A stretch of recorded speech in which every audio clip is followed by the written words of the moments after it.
Account officer का paper बेचा, फिर इन्होंने लेक्चरर केमिस्ट्री का पेपर बेचा, फिर इन्होंने लेक्चरर एजुकेशन का पेपर बेचा, फिर असिस्टेंट डायरेक्टर एंटी करप्शन का पेपर बेचा, फिर उन्होंने इंस्पेक्टर एंटी करप्शन का पेपर बेचा और अब इन्होंने तहसीलदार का ये पेपर बेचा।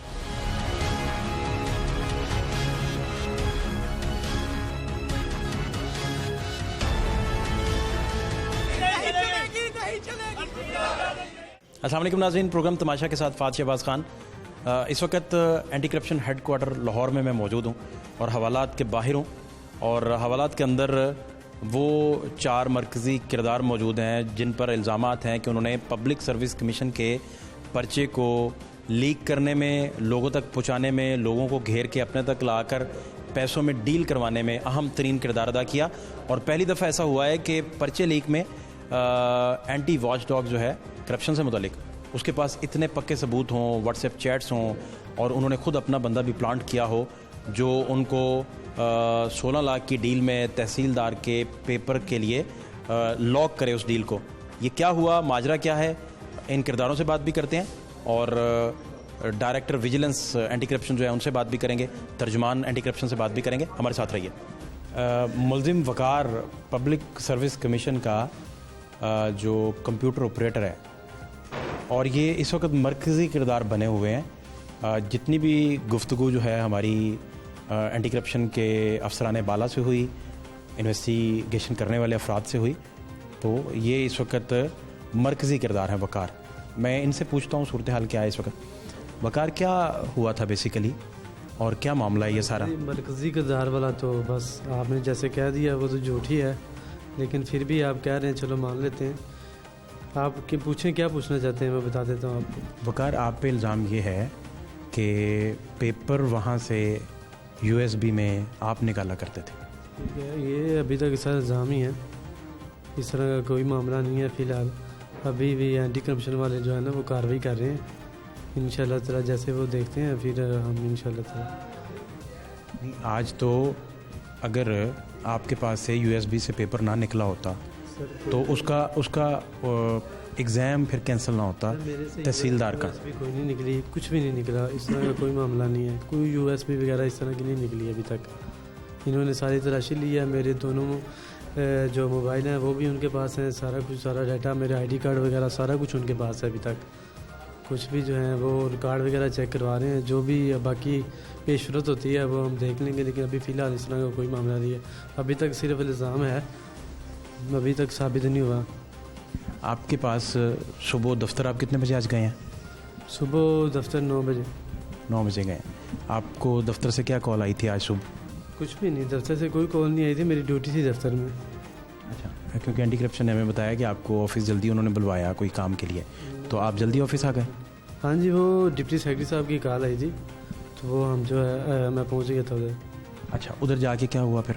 उधर जाके देखें जी, इस तरह का मामला होता या तो मैं फिर वो क्या कहता। नहीं, मैं सिर्फ ये पूछ रहा हूँ कि आज वाकया क्या हुआ आज जब आपको बुलाया गया ऑफिस? मैं देखें जो आप बात कह रहे हैं वहाँ पे तो वो एंटी करप्शन वाले बैठे थे, उन्होंने वैसे ही कहते आ जाओ साथ, तो साथ से लेके हम तो एंटी करप्शन के ऑफिस में आ गए। तो आपकी गाड़ी उधर पार्किंग में ही खड़ी थी? गाड़ी पार्किंग में थी। तो इन्होंने गाड़ी की तलाशी ली? गाड़ी की इनके पास ही है, इनके तलाशी। हाँ, वो तो कस्टडी में है गाड़ी। सारा कुछ इन्होंने जो है वो उनके पास ही है, गाड़ी की चाबी, सारा कुछ इन्होंने तलाशी ली है उसमें। आपके जो सेक्रेटरी हैं पब्लिक सर्विस कमीशन के, उन्होंने वेरीफाई किया कि पेपर जो था USB में मौजूद था और वो पेपर एंटी करप्शन के पास कैसे आ सकता है? जो तहसीलदारी का पेपर 9:30 बजे होना है तो इनके पास 8 बजे हो। सर जी, अभी तो ये सिर्फ बातें ही हैं, मतलब कि इनके पास वो कह रहे हैं USB में है। इनसे पूछ लें, इनको दिखाया कि इन्होंने किसी को भी नहीं दिखाया अभी तक। अभी फ़िलहाल जो है ये बातें ही हैं, अभी वो तस्दीक कर रहे हैं, वैसे फ़िलहाल जो कर रहे हैं। वकार, 2 ऑप्शंस होते हैं बंदे के पास हमेशा। एक ऑप्शन ये होता है कि जितने मामलात, जितने किरदार इस कहानी में मुलव्विस हैं, एक बंदा हेल्प करता है और उनको पकड़वाने में मदद करता है। दूसरा होता है कि आप डिनाई करते हैं और कहते हैं ऐसा कुछ हुआ नहीं। आप कौन सा ऑप्शन लेने जा रहे हैं? सर जी, मेरे पास जो है वो तस्दीक शुदा जो है सच्चाई वाला ऑप्शन है। जो आपने दूसरे वाला ऑप्शन कहा है वही वाला ऑप्शन है। ज़ाहिर सी बात है कि मैं डिनाई करता हूँ इस बात को, लेकिन फिर भी अभी सच सामने आ ही जाने हैं। अभी तो हम यहीं पर ही हैं, तस्दीक हो रही है सारी, मेरा सारा डाटा उनके पास है, मोबाइल है, गाड़ी है, सारा कुछ है उनके पास। आपको फिर क्यों उठा लाए और आपको हवालात में क्यों डाला हुआ है, इसकी वजह कोई आप फिर मुझे बता दें। ओके, मैं इस तरह कर लेता हूँ, रीफ्रेज सवाल कर लेता हूँ कि फ़र्ज़ करें कि जितनी बातें आप कर रहे हैं वो सारी ठीक है, हाँ जी। ठीक है, तो फिर आपको ये क्यों ले आए? सर जी मैंने इनसे पूछा था कि मुझे क्यों लेके जा रहे हैं, इन्होंने कहा था कि वहीं जाके पता चलेगा, लेकिन अभी तक इन्होंने बताया नहीं है कि किस वजह से लाए हैं ये वो। आपको अभी तक नहीं बताया? हाँ नहीं, मुझे वहाँ से इन्होंने कुछ नहीं बताया किस वजह से लेके जा रहे हैं, मैं पूछता रहा वहाँ पे, लेकिन इन्होंने वहाँ पे कुछ नहीं बताया मुझे। यहाँ पे आके मुझे पता चला कि ये वाला मामला है। आपको पता है कि ये जो इल्ज़ाम आप पे ऊपर आया है, ये बात तो 100% है कि इसने अभी साबित होना है, इसमें तो कोई शक नहीं है, इन्वेस्टिगेशन का आगाज़ है। आपको पता है ये जो इल्ज़ाम आपके ऊपर आया है, पूरे का पूरा पाकिस्तान और उसकी बुनियादें इससे हिल गई हैं, ख़ास तौर पर पंजाब, उसकी ब्यूरोक्रेसी, और ये बहुत बड़ा इल्ज़ाम है। आपको लगता है कि आपके पास कोई ऐसे सबूत मौजूद हैं ख़ुद को बचाने के लिए कि आप बेकसूर हैं? देखिए जी, सबूत हैं भी मेरे पास, ठीक है, लेकिन इनके पास जो प्रूफ है वो साबित करेंगे ही ना, जो ये प्रूफ इकट्ठे कर रहे हैं अभी तक, कि अगर इस तरह का कोई एक मिनट के लिए बर्डन ऑफ प्रूफ मैं आप पे शिफ्ट कर दूं और आपको कहूँ कि आप प्रूफ करें कि आप इनोसेंट हैं, लेट्स सपोज, तो फिर आप क्या कहेंगे? सर जी यहाँ से कोई कॉल करवाएंगे, कोई कहेंगे कि कोई मामला होगा तो फिर ही है ना, आगे कहीं जाके हम कुछ करेंगे। यहाँ पे हमारे मोबाइल ले लिए, हम क्या करेंगे यहाँ पे हम बैठे बैठाए तो कुछ नहीं कर सकते। किसको कॉल करना चाहते हैं आप? यही वालिद साहब को कर दूंगा कॉल, घर में करनी है कॉल, ये मामला है। इन्होंने घर में इतला तो दे दी है कि आप इनके पास हैं, इनकी कस्टडी में?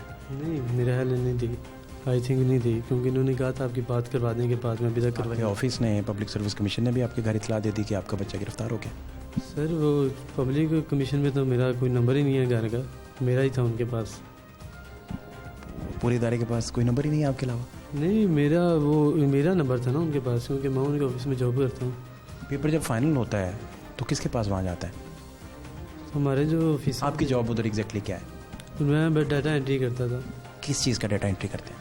ये जो एप्लीकेशन वगैरह आती हैं, इस तरह का जो डाटा होता है ना, वो सारा एंटर मैं ही करता था। सिर्फ एप्लीकेशन का डाटा? हाँ जी, एप्लीकेशन आ गई, कोई भी क्यूरी वगैरह, ये वो PUC वगैरह।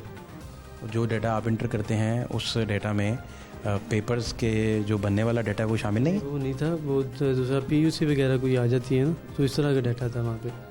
नहीं समझ आई, कुछ तो डिटेल से समझाएं, कौन सा डाटा?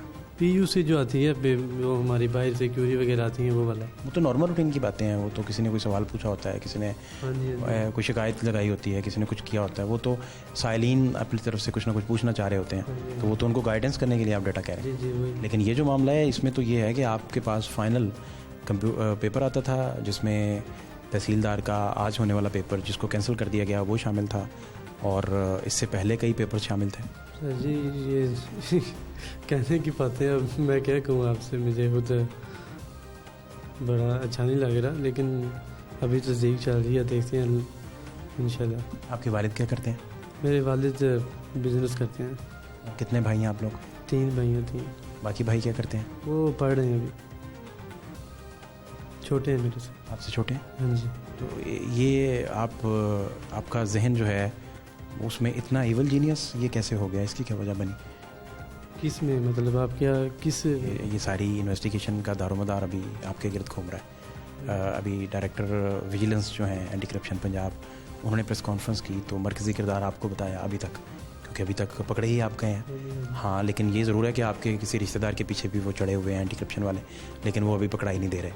वो कौन लोग हैं, कौन रिश्तेदार हैं, आपको क्या बेनिफिट है उनसे? सर जी कोई बेनिफिट नहीं है, कोई कुछ नहीं है, एंटी करप्शन वाले ने पकड़ लिया है, कार्रवाई कर रहे हैं वो जो कर रहे हैं। पब्लिक सर्विस कमीशन में कितने कंप्यूटर ऑपरेटर हैं, आप ही को क्यों पकड़ा है? सर जी काफ़ी ज़्यादा हैं, कोई भी किसी पे भी मैं कह दूंगा कि वो भी मेरे साथ है, जबकि वो है नहीं, तो वो उससे भी लेंगे पकड़ के, मतलब क्या तो एविडेंस से ही पता चलेगा। हाँ जी ऐसे ही है। अभी तक के जितने भी शाहिद हैं वो तो आपके खिलाफ जा रहे हैं। सर कहाँ पे मुझे नहीं दिखाया गया इस कि अभी वो खिलाफ जा रहे हैं, लेकिन वो अभी बातचीत चल रही है उनकी, वो सारी इन्वेस्टिगेशन कर रहे हैं। आप कुछ और आखिरी बात कहना चाहते हैं? मेरी आवाम से यही गुजारिश है कि नमाज जो है ना वो पाबंदी वक्त पे अदा करें, बाकी हराम की कमाई से बचें, जितना हो सकता है बचें, क्योंकि वो एक ना एक दिन आपके सामने आ जाती होती है, तो इसलिए बेहतर ये है कि आप मेहनत और लगन से जो है ना वो। आपके सामने यही कुछ आया इस तरह करके? हाँ जी, आपके सामने कुछ इस तरह की बात आई इस है? तरह का भी मैंने इस तरह का कोई इशू किया वगैरह नहीं है। आपको नहीं लगता जी कि ये जो अभी तनबीह आपने आवाम को की है, जो अपनी तरफ से बात बताई है, ये आप पे जब चार्जेस नहीं होंगे और आप बाइज़्ज़त बरी होंगे तो ये उस दिन करने वाली बात है? सर जी आज भी यही कहूँगा, कल भी यही कहूँगा, परसों भी साबित होता है नहीं होता है कि नहीं है, यही कहूँगा इंशाल्लाह कि इंसान को हलाल कमाना चाहिए। आहरत ना हराम करें किसी भी, क्योंकि ये दुनिया जो है ना आप पे इल्ज़ाम है कि आपने लोगों का मुस्तकबिल ख़राब किया है। नहीं ये बिल्कुल झूठ है, ऐसे कोई मसला नहीं है कोई। और आपको पता है ये डील कितने में हो रही थी? नो मेरा उनके और आपकी अभी तक तो ये डिटेल ही सामने नहीं आएंगे आपकी, जब आपकी रिलेटिव्स के यहाँ क्या आपस में MOU साइन था या क्या मुआहदा था आपस में, और वो कहाँ से कितनी डील आपस में होती थी। अभी तो ये सिर्फ पंजाब यूनिवर्सिटी के जो तालिब इल्म हैं, बल्कि सेक्रेटेरिएट के जो हैं मुलाजिम, वो जिन लोगों को इकट्ठा करते थे, हाँ जी, उनसे जो डील सामने आई है उसकी 2 पेपर्स की 16 लाख रुपए, 8 लाख में एक डील सामने आई। डील के बारे में मैं क्या कहूँ कि कसम उठा दूँ या कुछ भी कह लूँ, इस डील के बारे में मुझे कुछ भी नहीं पता, कुछ भी नहीं पता। जामिया पंजाब के तालिब इल्म जिनको चेज़ किया गया, जिनको इंटरसेप्ट किया गया, जिनको पकड़ा गया, और हॉस्टल नंबर 4 जामिया पंजाब, और बहुत सारे सुनने और देखने वालों की जामिया पंजाब जो है उससे कितनी यादें वाबस्ता हैं और कितना प्यार है। गोहर मेरे साथ मौजूद है, चनियोट से इनका ताल्लुक़ है। गोहर अस्सलाम वालेकुम, कैसे हैं आप? ठीक हैं, शुक्र है। गोहर क्या हुआ ये वाक़या सारा? सर वाक़या कुछ इस तरह के, मेरे साथ एक दोस्त रहता था जम्फर नाम का, ठीक है। तो अब ये इकट्ठे हम रहते थे, 1-2 रूम साथ थे। जम्फर जो सेक्रेटेरिएट में काम करते हैं वो वाले, वो जामिया पंजाब से पढ़े हैं? वहाँ भी ला कर रहे हैं। अच्छा, वो लॉ के स्टूडेंट हैं, इधर ही बैठे हैं जो आपके साथ। अच्छा, तो सर सुबह इसने मुझे कहा कि ना मुझे आपने एक जगह ड्रॉप करना है गाड़ी में। तो मैंने कहा ठीक है, आपको ड्रॉप कर दूँगा वहाँ पे। अच्छा, पहले इसने कहा कि बरकत मार्केट जाना है, बरकत मार्केट हम गए, फिर इसने कहा कि एक और जगह जाना है, वहाँ पे हमें ड्रॉप करते हैं। तो ये सुबह 3 बजे 4 बजे की बात कर रहे हैं आप? Morning, early morning. तो अर्ली मॉर्निंग आपका दोस्त, आपका साथ वाला आपको पूछता है कि जाना है, तो वो आपने लाजमी पूछा होगा कि क्या इमरजेंसी है? मेरा हमसाया, मुझे डिटेल बात नहीं, मैं गाड़ी में ही बैठा रहा, ये इनको पता है, मुझे इतना बिल्कुल भी आइडिया नहीं था ये मतलब किस चीज़ के लिए जा रहे हैं, ये नहीं है वो है।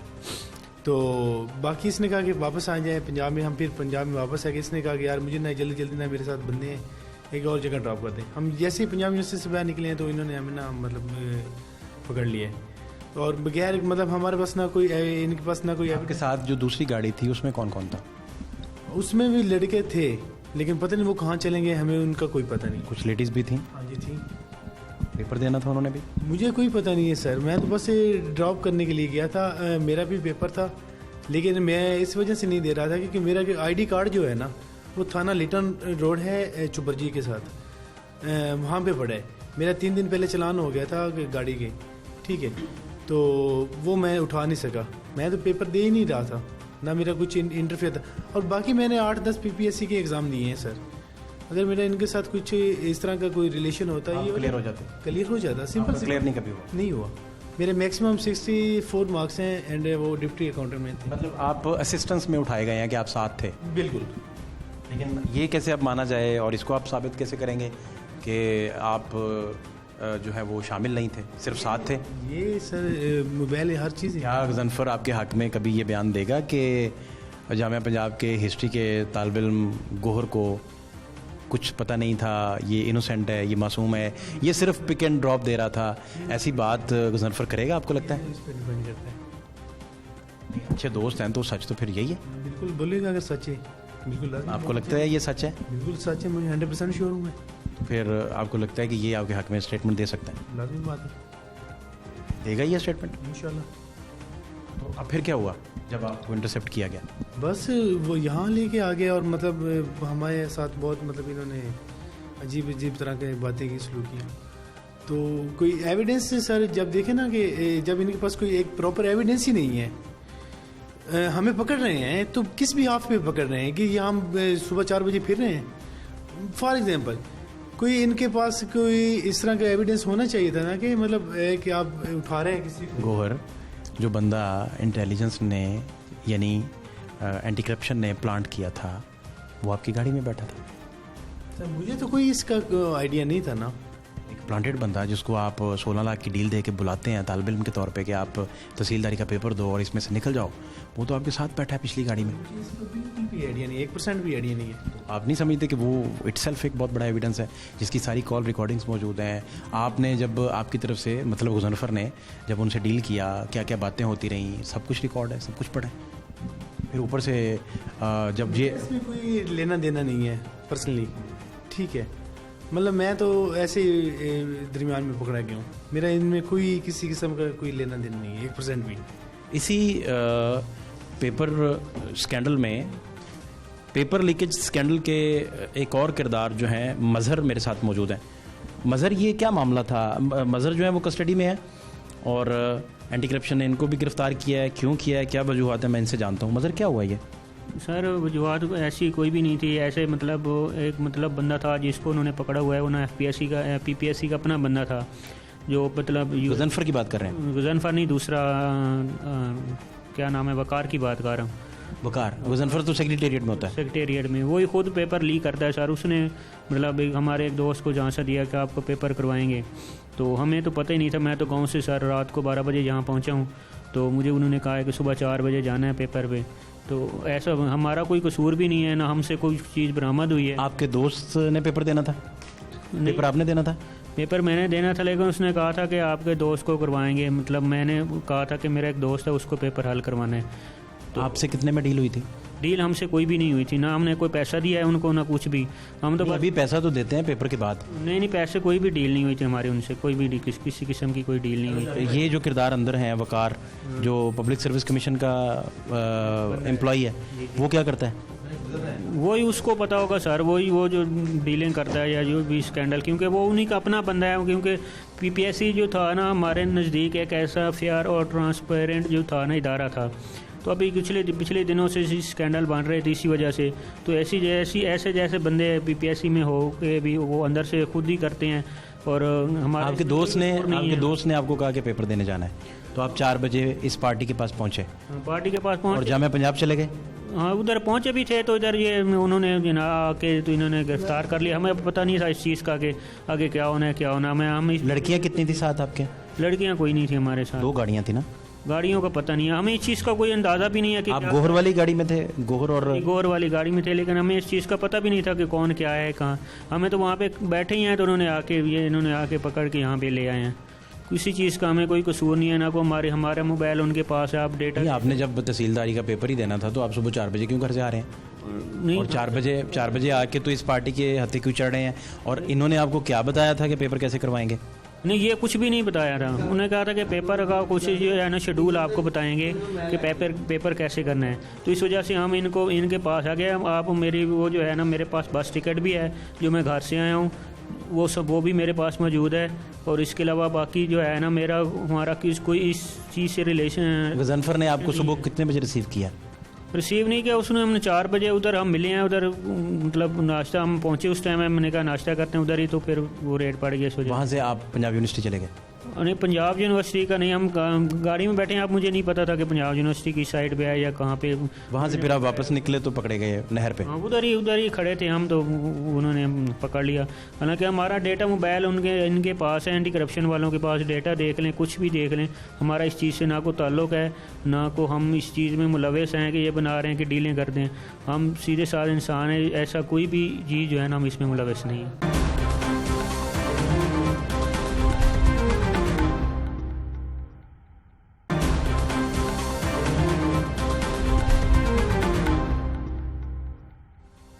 पब्लिक सर्विस कमीशन के पर्चे लीक होने वाले मामले ने ना सिर्फ पाकिस्तान में इस वक्त भूचाल जो है वो बपा है, बल्कि इंटरनेशनली भी ये बहुत बड़ी स्टोरी है। और आपको याद होगा जब कभी भी पर्चे लीक की दास्तान बाहर आई है, इतना कंक्रीट एविडेंस कभी सामने नहीं आया। और पूरा चेन ऑफ कमांड कैसे चलती थी, कितने ग्रो थे, क्या कर रहे थे, कितने पर्चे लीक किए, कितने कर चुके थे, कितने में डील हो रही थी, ये सारी चीज़ें मंजर आम पर आई हैं। अब्दुल सलाम आरिफ साहब, director vigilance anti corruption Punjab, मेरे साथ इस वक्त मौजूद हैं। अब्दुल सलाम आरिफ साहब, बहुत शुक्रिया आपके कीमती बहुत वक्त के लिए। आपका बड़ा वसी तजर्बा है और फील्ड एक्सपीरियंस आपका बहुत सारा।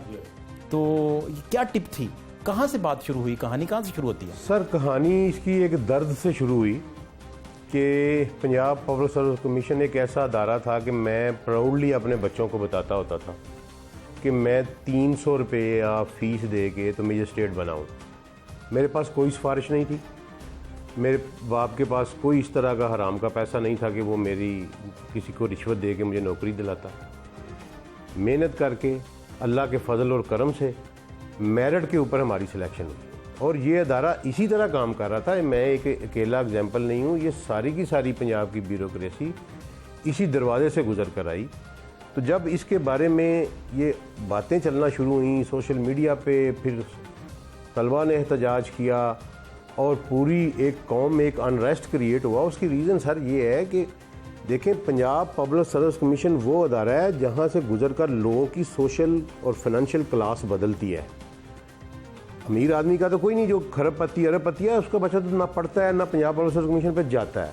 लेकिन middle class, lower middle class के जो लोग हैं वो जब तलीम की डिग्री हासिल कर लेते हैं तो उनकी ultimate destination Punjab public service commission होता है, जिसने उसके वालदैन की पिछली 18-20 साल की जो मेहनत है उसका फल लेके आना होता है। तो ये हमारे लिए बड़ा करब था कि यार ये क्या हो रहा है, मेरा मतलब एक हमारा इतना अच्छा अदारा था तो इस तरह नहीं होना चाहिए। इसके ऊपर फिर डीजी एंटी करप्शन भी परेशान थे। उन्होंने एक इन हाउस मीटिंग ली और उन्होंने हमें एक समझ लें एक टारगेट दिया कि यार ये मुल्क के लिए, इस कौम के लिए, हमारे आने वाले बच्चों के मुस्तकबिल के लिए ज़रूरी है कि हम इसको ब्रेक करें और उस तय तक पहुँचें कि ये पेपर निकल कहाँ से रहा है। पेपर पकड़ने का मुझे पेपर पकड़ना नहीं चाहिए, मुझे चाहिए कि ये पेपर निकल कहाँ से रहा है। तो उसके लिए फिर सर हमने सोर्स डिफरेंट अप्लाई किए और दे वर ऑपरेटिंग विद सो कॉन्फिडेंस और शील्ड्स के साथ ऑपरेट कर रहे थे कि उन्होंने कहा जी जब तक रोल नंबर स्लिप आप नहीं दिखाते आगे बात नहीं हो सकती।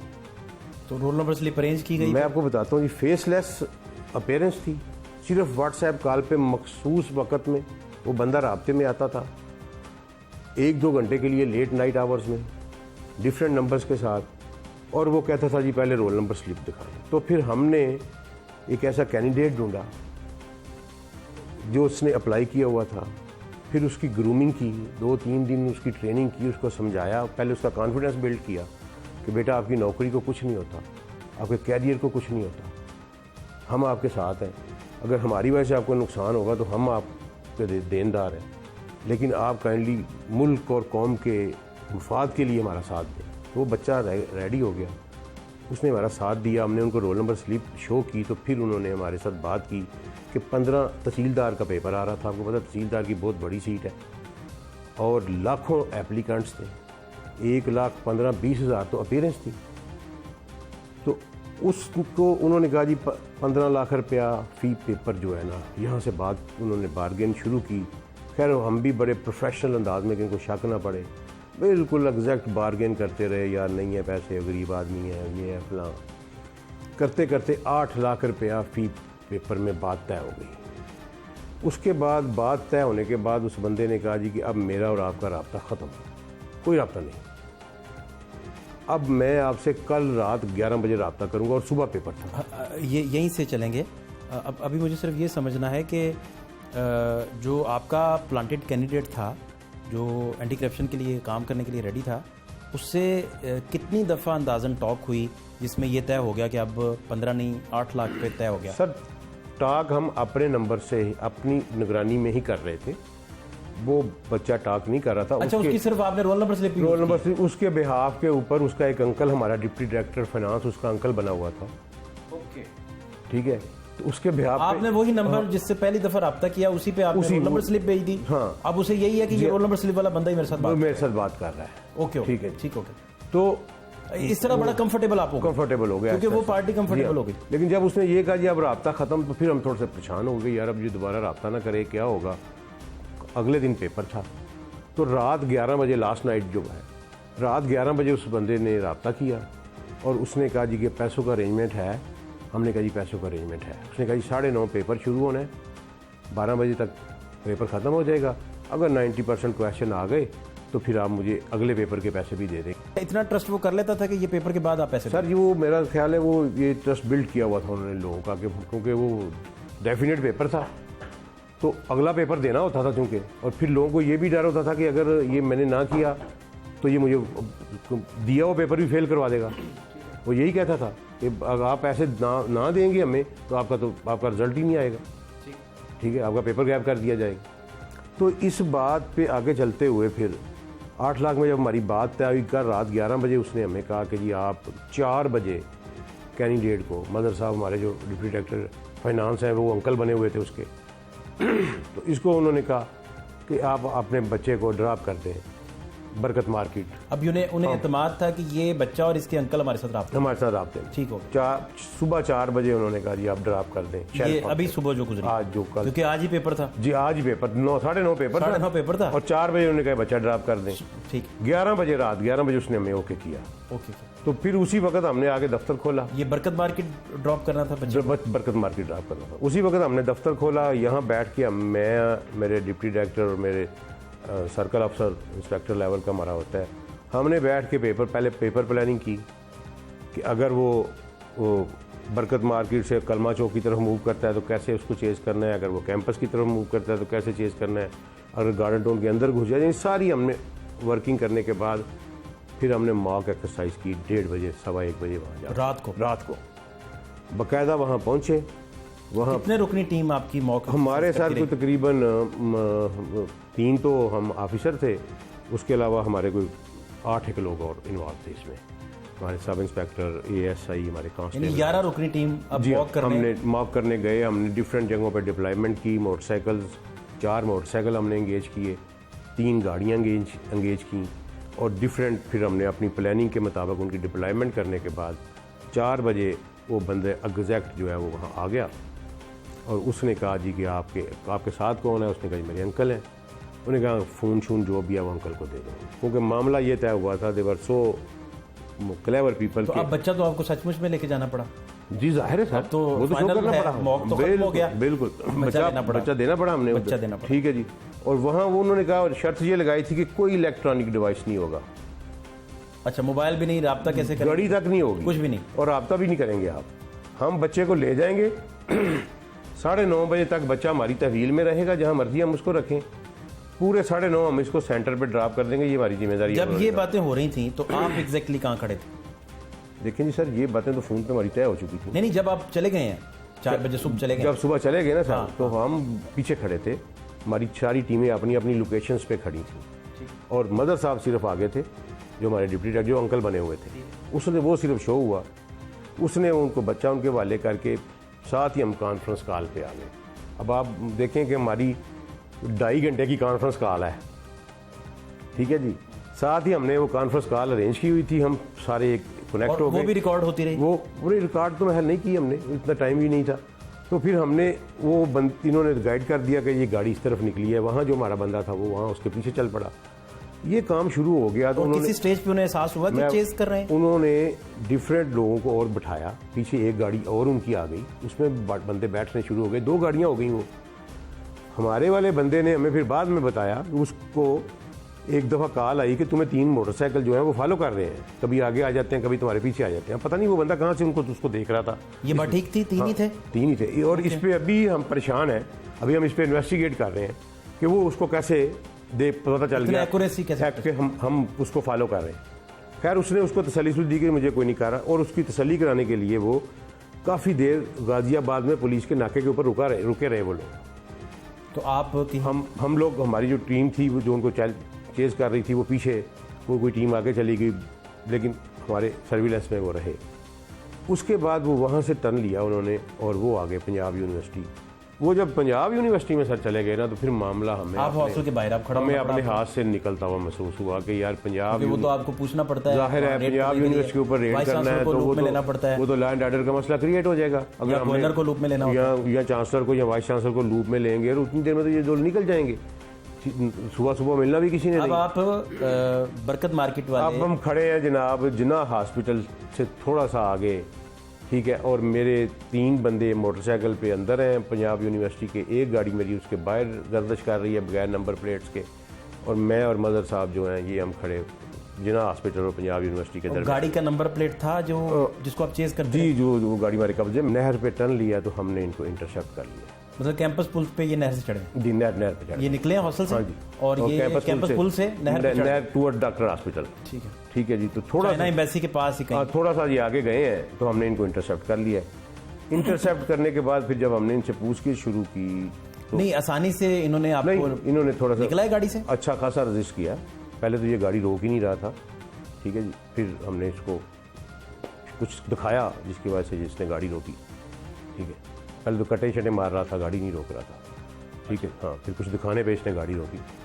तो उसके बाद जब गाड़ी रुक गई, इनको बाहर निकाला, हमने पूछा तो पता चला ये, उसने कहा जी मैं फाइनेंस डिपार्टमेंट का मुलाजिम हूँ, ठीक है।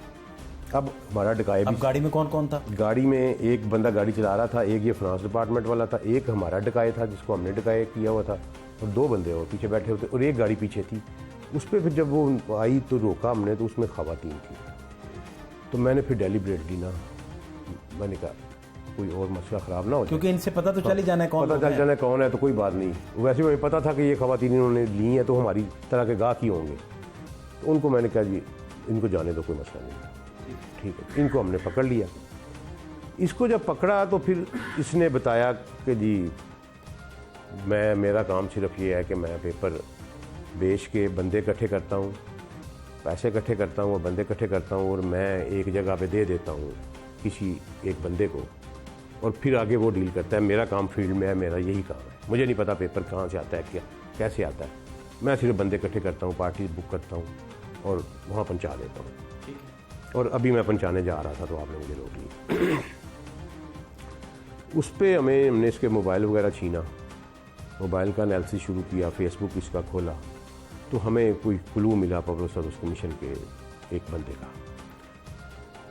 उससे पूछा ये बंदा कौन है, इसने कहा जी मैं तो नहीं जानता, ये तो फलां बंदा जानता है। खैर वो हमने उसका फेसबुक अकाउंट पर गए, उसकी तस्वीरें देखी, तस्वीरें मैच होती गई, तो हमने वो बंदा आइडेंटिफाई कर लिया कि वो पब्लिक सर्विस कमीशन का मुलाजिम है। उस वक्त तक ये तकरीबन 6:45 का टाइम हो चुका। ये अब इन ग्राहकों को जिन्होंने पेपर बुक करने के लिए इनको पैसे दे दिए थे, लेके कहाँ जा रहे थे? अगर आप इंटरसेप्ट ना करते तो इन्होंने कहाँ जाना था? ये हमें ये कह रहा था कि मुझे उन्होंने आगे बुलाया है डॉक्टर हॉस्पिटल के पास।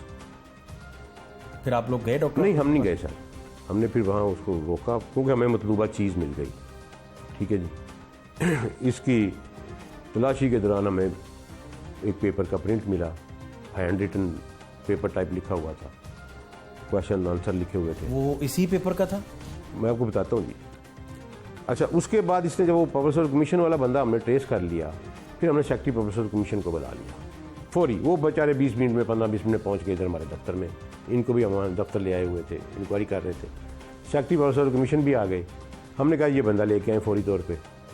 उन्होंने अपने किसी डायरेक्टर को अगर इस बंदे को दफ्तर बुलाओगे, एमरजेंसी है, काम करना है, उसको दफ्तर बुलाया। दफ्तर मेरी टीम पहले ही पहुँच चुकी थी पब्लिक सर्विस कमीशन। तो उन्होंने जनाब वहाँ उस बंदे को पकड़ा, और जब उसकी गाड़ी की तलाशी ली तो उसके मैट के नीचे से, गाड़ी के मैट के नीचे से एक यूएसबी निकली। उस यूएसबी को जब खोला तो उसमें 8:30 बजे आने वाला पेपर था, और वो हैंड रिटन जो मटेरियल मिला था वो सेम थे।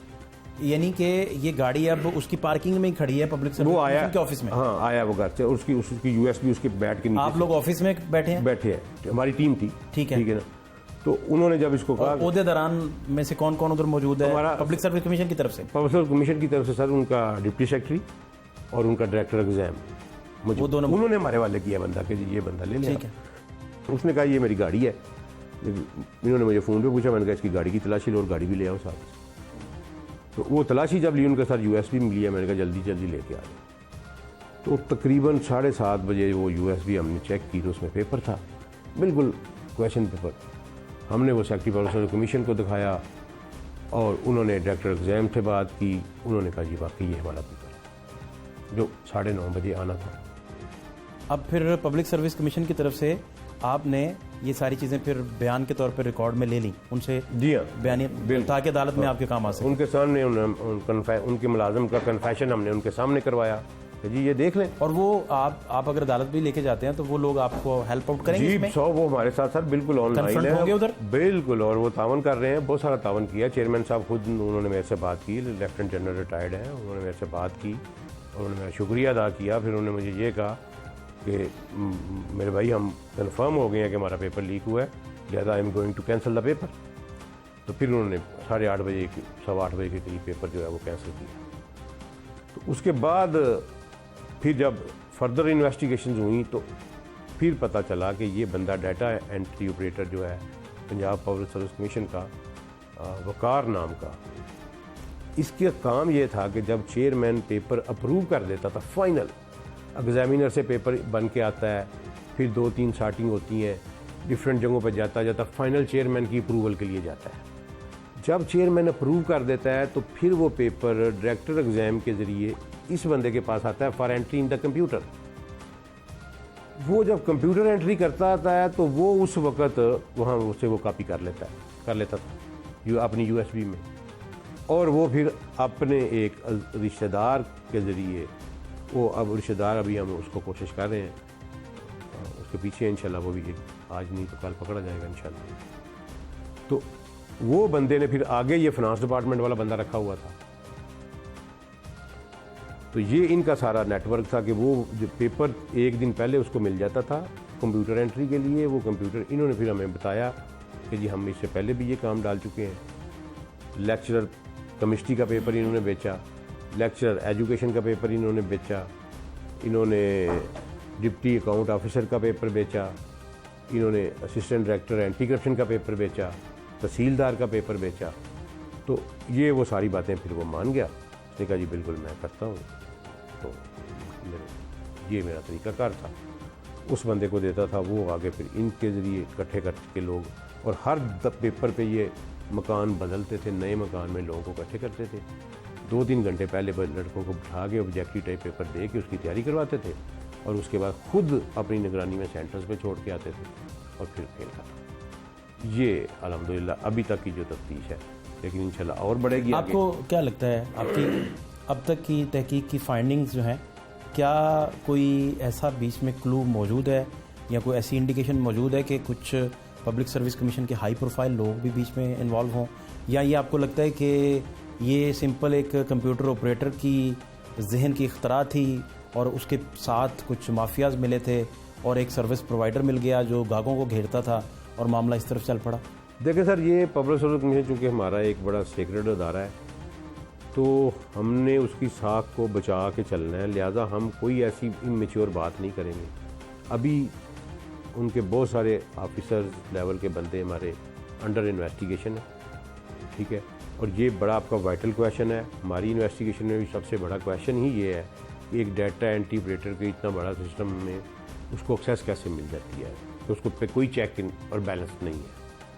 तो जाहिर है एक लूप होल था जिसको वो एक्सप्लॉइट कर रहे थे। अब इसमें कोई शामिल था या नहीं शामिल था, ये बड़ा कबल अज़ वक्त है, इसको अभी मैं आपके अभी तक तहकीकात में, आखिरी बात, अभी तक तहकीकात में किसी लेवल से, किसी एंगल से या किसी जाविये से किसी तरह का कोई प्रेशर आया आप लोगों पर, या इंडिपेंडेंटली सारा कुछ चल रहा है? नहीं सर, अल्हम्दुलिल्लाह किसी किस्म का कोई प्रेशर नहीं आया। I we are thankful to chairman public service commission, thankful to secretary public service commission.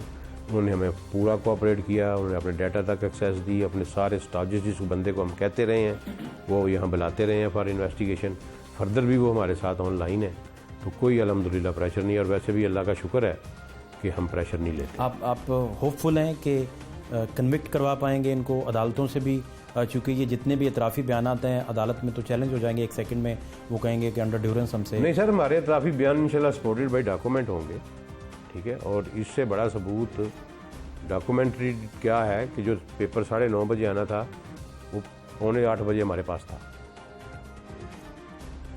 बहुत बड़ा एविडेंस, बहुत बड़ा एविडेंस है। और आपका ये भी एविडेंस भी तो है ना कि पब्लिक सर्विस कमीशन अपना पर्चा कैंसिल कर रहा है, उस एविडेंस को देख के ये अदालतों में आपके लिए मावनत जी इंशाल्लाह इनको कन्विक्ट कराने में कामयाब और वो जो आप अपना प्लांटेड बंदा करके जब निगोशिएट करते रहे तो वो रिकॉर्डिंग्स भी शायद आपने रखी हों। सब कुछ है हमारे पास। बहुत शुक्रिया आपका सर।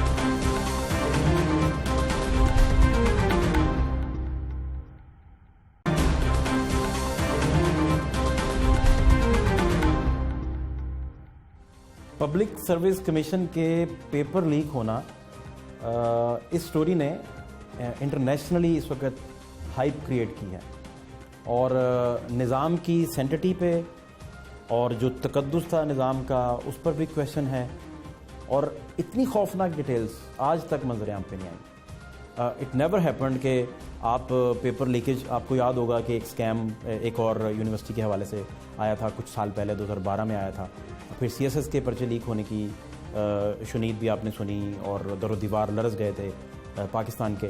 और आप ये देखें कि शहर में आकर पढ़ने वाले भूल गए किसकी माँ ने कितना जेवर बेचा था।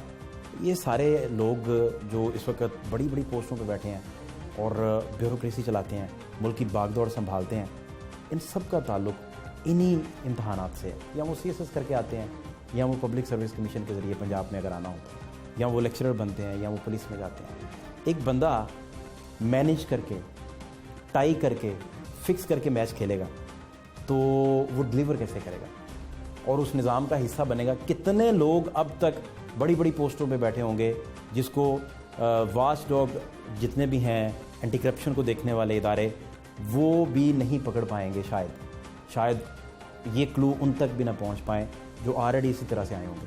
और ये जिस तरीके से सिस्टम का खोखलापन और इसमें लगी हुई धीमक जो है वो मंजर-ए-आम पर आई है। पाकिस्तान के हर बासी का दिल इसने तोड़ा है और हर आँख जो है उसमें ज़रूर नमी आई है कि ये निज़ाम के नाम पर, तालीम के नाम पर उनके साथ हो क्या रहा है बेसिकली। मेरे साथ इस वक्त तर्जुमान एंटी करप्शन पंजाब वकार अजीम जप्पा साहब मौजूद हैं। वकार साहब, आपके कीमती वक्त का बहुत शुक्रिया। बहुत बड़ा ये आपका इनपुट है एज ए एंटी करप्शन के तौर पर, इदारे के तौर पर और करप्शन वाच डॉग के तौर पर। ये क्लू कैसे मिला, ये मामला कैसे चले, आप क्या बता सकते हैं? देखिए फ़हद, इसमें जिस तरह आपने बहुत ज़बरदस्त अंदाज में इसको बयान कर दिया, एक पूरी सिचुएशन को, कि एक वो इदारा जिसका काम ही उन लोगों की रिक्रूटमेंट है, उन ब्रेन्स की रिक्रूटमेंट है जिन्होंने इस मुल्क की बाग दौड़ संभालनी है, इदारों को चलाना है। अगर उसके अंदर कोई फ्लॉ है, उसके अंदर लेकुनाज हैं, और तो जो लोग उसमें रिक्रूट होके आ रहे हैं, इसका मतलब वो मेरिट पे नहीं आ रहे हैं। जो बंदा मेरिट पे नहीं आएगा तो वो जो मुल्क के साथ करेगा उसका अल्लाह ही मालिक है, मतलब उसका क्या।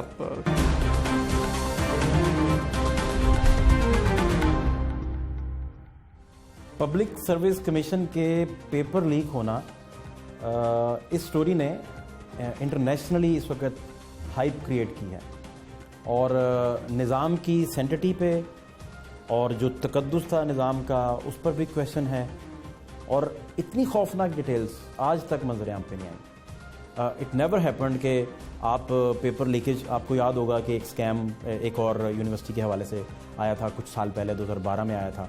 फिर CSS के पर्चे लीक होने की शुनीद भी आपने सुनी और दरो दीवार लरस गए थे पाकिस्तान के। और आप ये देखें कि शहर में आकर पढ़ने वाले भूल गए किसकी माँ ने कितना जेवर बेचा था। ये सारे लोग जो इस वक्त बड़ी बड़ी पोस्टों पर बैठे हैं और ब्यूरोक्रेसी चलाते हैं, मुल्क की बागडोर संभालते हैं, इन सब का ताल्लुक इन्हीं इम्तहानात से है। या वो CSS करके आते हैं, या वो पब्लिक सर्विस कमीशन के ज़रिए पंजाब में अगर आना होता है, या वो लेक्चरर बनते हैं, या वो पुलिस में जाते हैं। एक बंदा मैनेज करके, टाई करके, फिक्स करके मैच खेलेगा तो वो डिलीवर कैसे करेगा और उस निज़ाम का हिस्सा बनेगा। कितने लोग अब तक बड़ी बड़ी पोस्टों पे बैठे होंगे जिसको वाच डॉग जितने भी हैं, एंटी करप्शन को देखने वाले इदारे, वो भी नहीं पकड़ पाएंगे। शायद ये क्लू उन तक भी ना पहुंच पाएँ जो ऑलरेडी इसी तरह से आए होंगे। और ये जिस तरीके से सिस्टम का खोखलापन और इसमें लगी हुई धीमक जो है वो मंजर-ए-आम पर आई है। पाकिस्तान के हर बासी का दिल इसने तोड़ा है और हर आँख जो है उसमें ज़रूर नमी आई है कि ये निज़ाम के नाम पर, तालीम के नाम पर उनके साथ हो क्या रहा है बेसिकली। मेरे साथ इस वक्त तर्जुमान एंटी करप्शन पंजाब वकार अजीम जप्पा साहब मौजूद हैं। वकार साहब, आपके कीमती वक्त का बहुत शुक्रिया। बहुत बड़ा ये आपका इनपुट है एज ए एंटी करप्शन के तौर पर, इदारे के तौर पर और करप्शन वाच डॉग के तौर पर। ये क्लू कैसे मिला, ये मामला कैसे चले, आप क्या बता सकते हैं? देखिए फ़हद, इसमें जिस तरह आपने बहुत ज़बरदस्त अंदाज में इसको बयान कर दिया, एक पूरी सिचुएशन को, कि एक वो इदारा जिसका काम ही उन लोगों की रिक्रूटमेंट है, उन ब्रेन्स की रिक्रूटमेंट है जिन्होंने इस मुल्क की बाग दौड़ संभालनी है, इदारों को चलाना है, अगर उसके अंदर कोई फ्लॉ है, उसके अंदर लेकुनाज हैं, और तो जो लोग उसमें रिक्रूट होके आ रहे हैं, इसका मतलब वो मेरिट पे नहीं आ रहे हैं। जो बंदा मेरिट पे नहीं आएगा तो वो जो मुल्क के साथ करेगा उसका अल्लाह ही मालिक है, मतलब उसका क्या आप कह सकते हैं उस बारे में। खौफनाक एक सूरत हाल है। यही जज्बात एक हफ़्ता कबल डीजी एंटी करप्शन मोहम्मद गौर नफीस साहब के थे कि यार दिस इज़ हॉरिबल, लोग बच्चे प्रोटेस्ट कर रहे हैं, मुल्क में बेरोज़गारी है, और वो इदारा जिसका काम लोगों को रोज़गार दिलाना है, और वाइट कलर अच्छी जॉब्स, अगर उसके अंदर इस किस्म के फ्लॉज आ गए तो this is a serious matter that we need to take up. तो उन्होंने कहा कि जी anti corruption establishment being the watch dog और accountability investigation agency in Punjab, we must do something about it, there is something fishy. तो उस हवाले से फिर डायरेक्टर विजिलेंस साहब हमारे जो अब्दुल आरिफ साहब हैं, जिनकी गुफ्तगू भी आपने मुलाहिजा फरमाई प्रेस कॉन्फ्रेंस में, उनकी सरबराही में एक 4 रुकनी टीम बनी कि जी आप इसमें मामले में देखें। तो पता चला कि जी नेक्स्ट जो चीज़ आ रही है वो तहसीलदार, ये उसका नायब तहसीलदार और इस तरह की रेवेन्यू डिपार्टमेंट से रेलेवेंट जो पोस्ट हैं उनके पेपर्स हैं।